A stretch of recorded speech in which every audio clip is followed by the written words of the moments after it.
everyone, as you're walking in here, I know you've got an email to sign up, but there's instructions up here too as well. So if you'll just go to www.moblab.com, we're going to be doing a little bit of an interactive experiment today, revolving around game theory.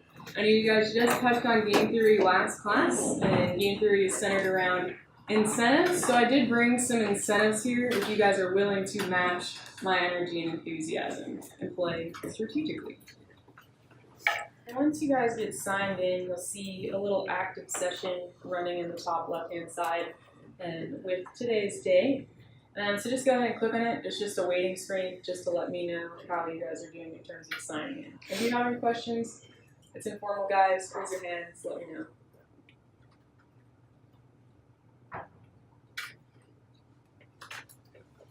So last class, you guys began to touch on game theory, which is the idea of strategic thinking, right?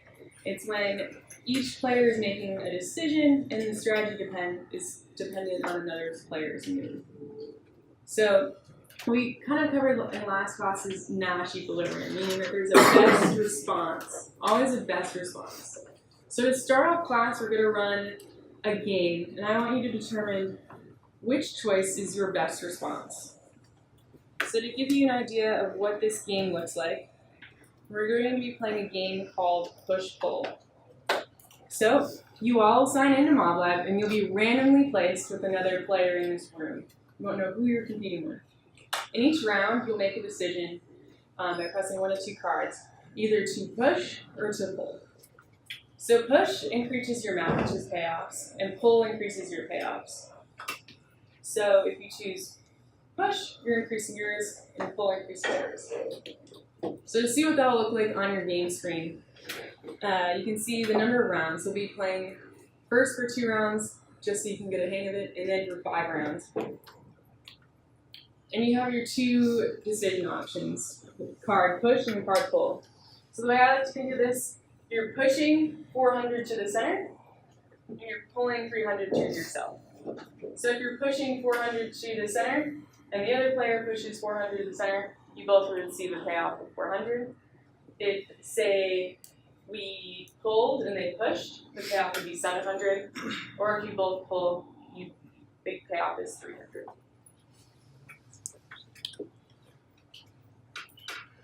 So we're going to go ahead and run the practice round game. No real stakes, just so you can see the game screen and start to form a strategy for the real game. And just give me a wave if you're not seeing it on your screen.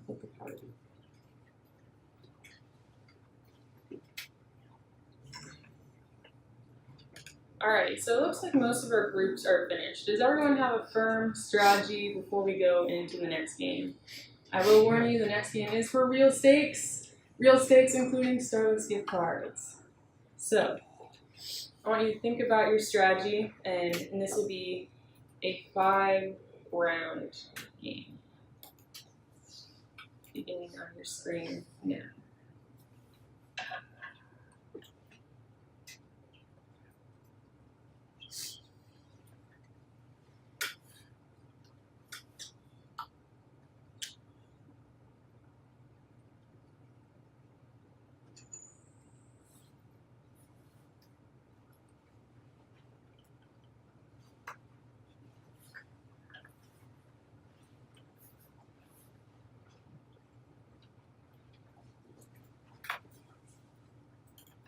Alright, looks like we just have one more group finishing up. So let's talk about this strategy. It's you versus someone else, right? So what were our 2 decisions? Well, you could both push, right? And you can both pull.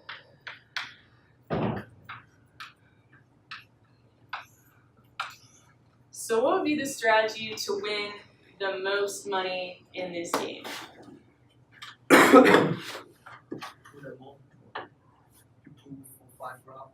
Pull for 5 rounds. Is there a differing opinion? If both people push every round. If both people push every round. So what we're describing here is the difference between cooperating and defecting, right? So we learned about prisoner's dilemma yesterday, and we played it outside the matrix form to get you to to think about it in a different atmosphere. So think about it, if we both would have pushed, the overall pot would have been 800. When you both, so that's 400 per person. So that would be the way to get the most money collectively in the pot and split it. However, you're not guaranteed that your partner would be so kind to push money to the center. So eventually, we both defected, at least guaranteeing that you walk away from the table with 300. So let's see in this classroom, what was the most effective strategy?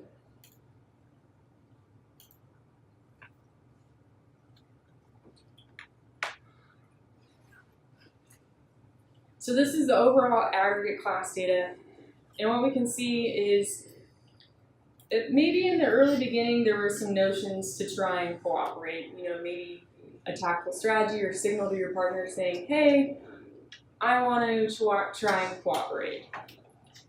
And as you can see, we're seeing a lot of pulls becoming the dominant strategy as the rounds go on. So what are other ways that we can play this?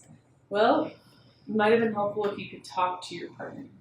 But even if you talk to your partner, sometimes talk is cheap, right? You might have not been guaranteed on that last round that they would have cooperated. So we'll come back to that notion in a second. Let's go ahead and see who is our winner. Gianna? That's me, but I don't feel like I should take it. I'm gonna use you guys. I'm like receiving things over. Okay. Kudos to you. We'll chat later. All right. Drum roll for number 2. All right. There we go. Thanks. Nice job. Thank you.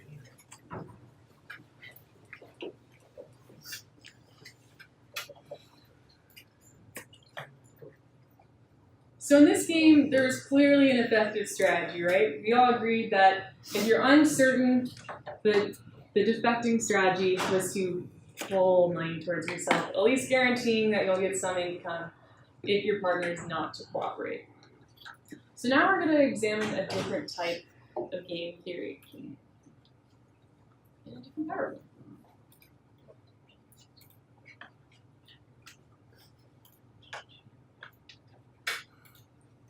So the next game we'll be playing is called Matching Pennies. So again, you'll be paired in groups, and we'll be playing in the matrix form like on the board. So one of you will be a row player, and one of you will be a column player. Don't worry, it's highlighted in blue. Each of you will simultaneously choose whether to place your penny up on heads or on tails. So the row player will keep both pennies if the coins match, both heads or tails. And the column player will keep both pennies if the coins do not match, as in if one is heads and one is tails. And then after the choices are revealed, you'll move on to the next round. So how that'll look like on your game screen, you'll be able to see the number of rounds on the bottom. And then your entries are in blue, so whether you are the row or the column player, you'll be highlighted in blue. So for example, if you both were to choose heads in this scenario, then the payoff would be 1. So you'll be able to choose an action, press submit, and then you'll be able to go on to the next round.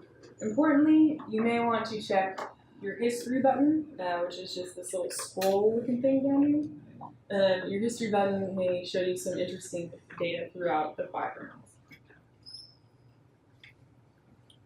It seems like this one was a little bit harder to figure out. Does anyone think they know what was the right strategy? Just to guess random each time. Yes. So the name might have alluded to it. We're covering mixed strategy. So what does that mean? So before in our Prisoner's Dilemma game, there was an absolute match equilibrium strategy. However, in this case, the payoffs are the same. So therefore, we're playing a mixed strategy now. So that means a random choice is to be made with the probability originally from the specified pure strategies. So when we think about our pure strategies, you either want to coordinate on the coins, heads, heads, and the other player wants a discoordination of the coins, heads, tails. So what's the best way when there's no pure advantageous strategy for both players? Well, here, since it's matching pennies, there's just two options of equal mixing, or what I like to call is an exploitation-proof mixed strategy. How are you not letting the other player exploit your strategy? So let's just say you were playing against a mind reader, and they were going to know if you were sitting there thinking heads, tails, how do you outthink that mind reader? Well, in matching pennies, you could flip a coin. The mind reader would be able to read that you're flipping a coin, but they wouldn't be able to know which choice per se you're choosing. So with this exploitation-proof strategy, both players want to minimize the other one's payoffs. So by mixing the strategy, you're able to prove that no player is better off choosing a pure strategy. So it's not better off to keep choosing heads one time or better off to keep choosing tails one time. You want to exploit the other person's strategy, meaning they can't mind read your mind. So how does this look graphically? And so here we have the row player's probability of choosing heads and the column player's expectation payoff. So what you can see is there's this clear intersection at 0.5. There's two choices here, and the payoffs are equal. It's in matching pennies, it's 1 and -1. So that's why we see this probability of choosing heads. If we were to change the payoffs, that could differ. So you can see here at the intersection at 0.5, you'd want to play both strategies. So to better illustrate that, this is your best response curve up here, showing that at 0.5 we'll be wanting to play heads, and at 0.5 we'll be wanting to play tails. And that's the exploitation-proof strategy.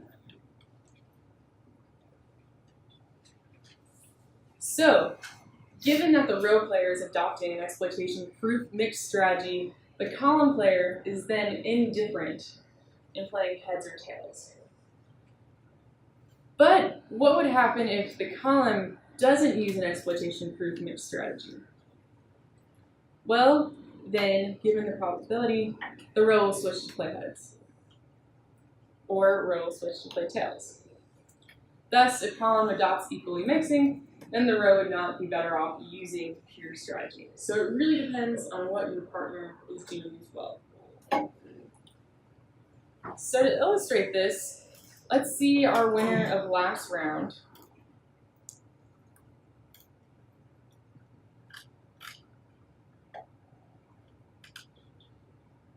Grand total of 3 points. We will pull a lottery since there are some ties. Brady, nice. Hang on up. Thanks. So this next game, now that you know the strategy, let's see if you can put it into application.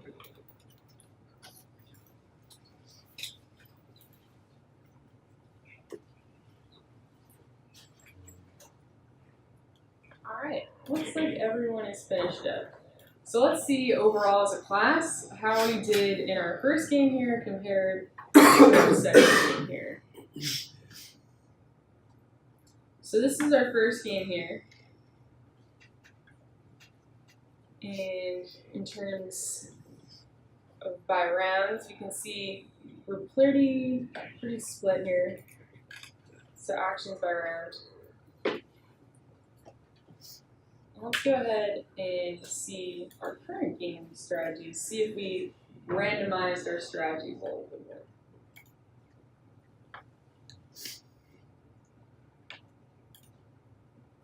So again, same payoff matrix.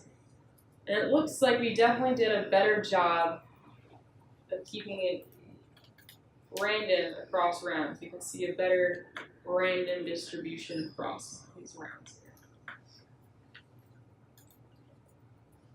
So who thinks they mastered it? Who thinks they got a lot of payoff? Are you ready?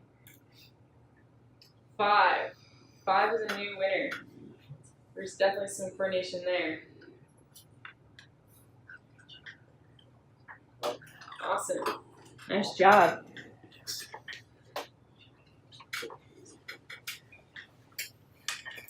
Alright, so now that we've clearly mastered mixed strategy, I'm going to talk about a different game and really tie it back to real world applications and where you guys will be going in section a little more this week, next week.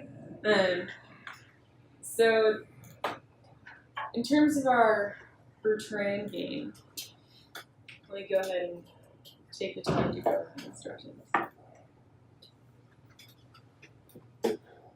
So, in our Bertrand competition, you all don't have real companies yet, but you do have a side gig. It's selling your Econ 101 notes. So each semester, you all are acting as a firm or say, your side gig. In the market, you as another company or another student per se are choosing to sell your notes. So how that look on your screen here is you will just set your price. You can either type it in or use the arrows. It does go by cents, so you may want to type it in. And set your price for each semester. We'll be playing for 5 different semesters. Say you took econ when you're a freshman, we'll be playing for 5 semesters. How your payoff is computed? The lowest price captures the market in this Bertrand market, and that's determined by this equation here. In the firm, choosing the lowest price gets all the consumers. Why would you pay more for the same good? They're both Econ 101 notes. You just need some notes. And if you both happen to choose the same price, you'll evenly split the consumers. Do note that each one of your Econ 101 notes comes on a snazzy USB drive, so that you do have a marginal cost of $2 for each it sells. So, to show you an example here, say one student chooses 9, they would make this much in revenue and capture that much of the market, and firm 2 would walk away with nothing. So I'll be randomly competing against someone else in this classroom for selling your Econ 101 notes for 5 semesters.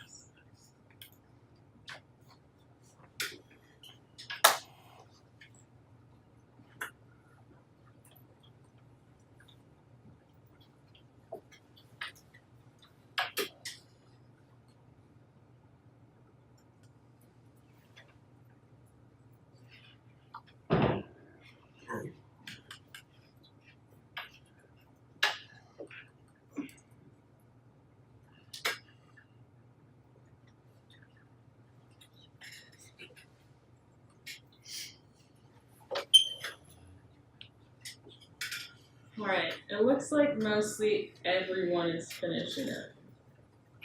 So if you were the only Econ 101 note seller, what would your strategy be? Set a really high price. Yes, exactly. If you have a product differentiator, or it's a reason that you can charge, or say you have no competition, definitely jack up those prices. You can charge as much as you want. But now there's a competitor in the market, right? You have another person selling your Econ 101 notes. It's the same class. If there's a slight variance in the difference of the notes, maybe one's handwriting is a little better, it's not going to be a major difference, right? They're the same good. So now what's the strategy? What did we see across the 5 rounds? Let's go ahead and take a look at what we did. So we can see a trend, right? Across the 5 rounds. It looks like we're going into a pricing war. And the good news, proud of you all for listening to the instructions, nobody went below our marginal cost line. You were all still profitable. Glad for you all for keeping that pride. Well, what we can see here is this is our monopolist price, right? If you were in the market by yourself, you can charge up to $18. You can maximize the revenue in the market at $10. Now we can see we definitely dropped below that in terms of making revenue. So we're going to play this game in a different scenario. Say you and your friends are buddies. You guys are starting an Econ 101 business, and now you'll have a little chat button in your game here. So you'll be able to message your partner.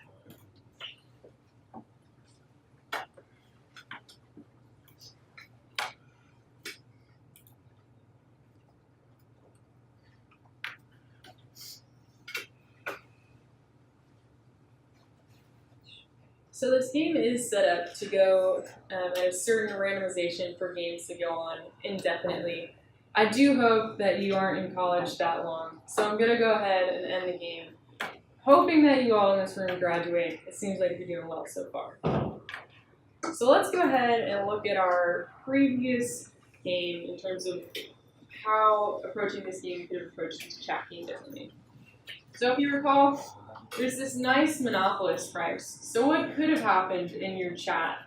Well, you could have been sending some winky face emojis to your friends, saying, hey, I'm a trustworthy person, let's split the cash. And hopefully with the indefinite rounds, there wasn't a last round turn and burn, I'm going to take all the money. But let's see how our class did. Let's see if that strategy was effective.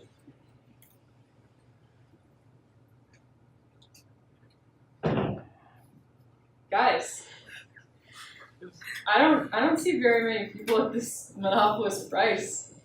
What happened? You see, what happened? I was trying to talk to the guy or girl. He or she didn't reply me, so I said zero. So they didn't work with you. No. Who else feels they got a little gypped in this game? Clearly there's someone getting gypped over here. So what we're illustrating is the idea of collusion, and we think back again to our prisoner's dilemma. There's always, even in business models, if you think of price wars, everyone's sitting back and thinking, why didn't they just agree? What if they just sat down and agreed? Well, what we realize in this room right here is talk is cheap. And if you know what's going on for an indefinite period of time, you could be sabotaging your market. So what are some ways in which we could approach this oligopoly problem in which the two firms would have been beneficial? Well, perhaps you can collude with something a little more binding, say a contract, and say there's a fee or a penalty for undercutting, or so that there's a price binding agreement. Of course, there are some antitrust laws against that in the US, so if you are going to start your Econ 101 note, do look into those accordingly.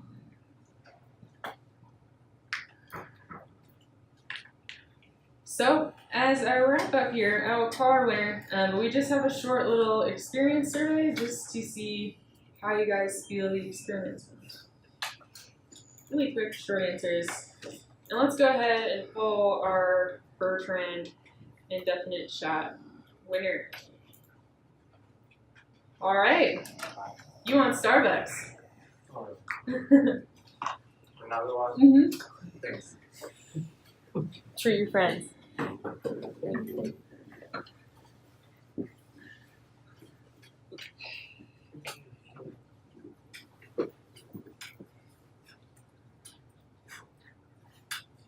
All right.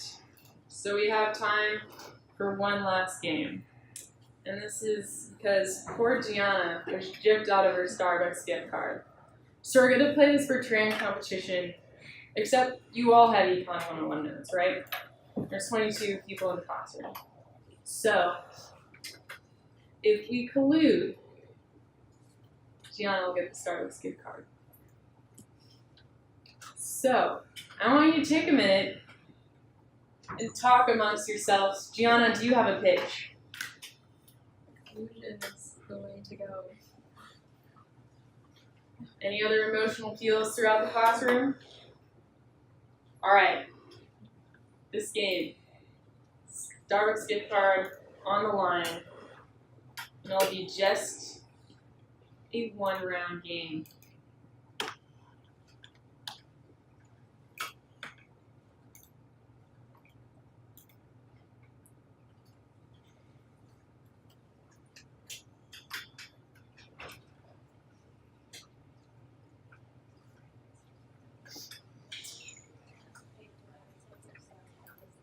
go ahead and see what happened.